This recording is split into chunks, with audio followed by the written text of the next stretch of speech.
creamy homemade Fudge Pops. Let's see what's cooking. Let's get the facts. Let's see what's cooking. It's time for yoyomax12. Hello everyone, starting off with a medium-sized saucepan on the stove over medium heat. Add to that 1/4 cup of butter and melt the butter. Then add in 1/2 cup of all-purpose flour. Whisk or stir the flour into the butter until you get a smooth paste.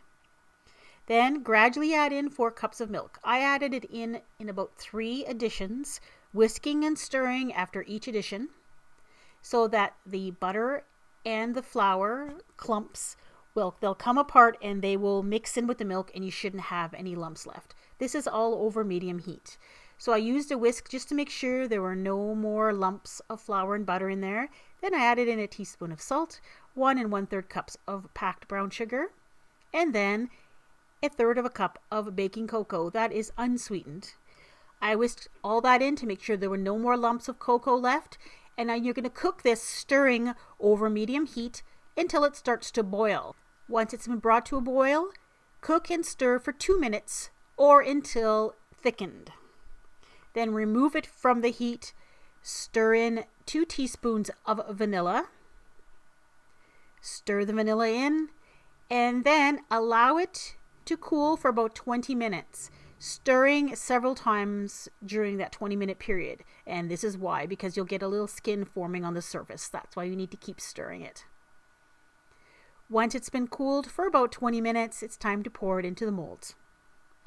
You can use whatever kind of mold you want. Of course, I tried 3 different kinds. I tried these little kind of rocket pop style molds. I use these plain molds.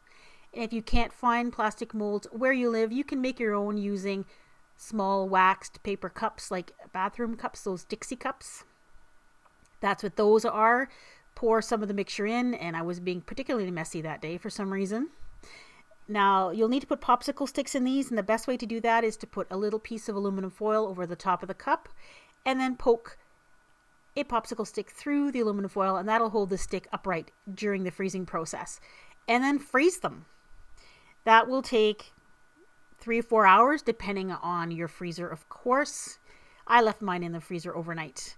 And there they are. These are creamy and chocolatey and absolutely delicious. And they are not drippy, so they're not going to drip all over. So you can give these to small kids and you won't have to worry about them making a mess. I'm also going to add about the molds that you use. These rocket pop molds aren't really suitable. I had a hard time getting them out of the rocket pop molds intact. You could see that some of the edges came off. So I recommend a smooth-sided mold for these. You will find these Fudge Pops on my frozen treats playlist, where I have a bunch of different great homemade ice creams, pudding pops, ice cream sandwiches, all sorts of great frozen treats. If you want to see this playlist, go ahead and click right on your screen or see the link in the About section below. Bye-bye.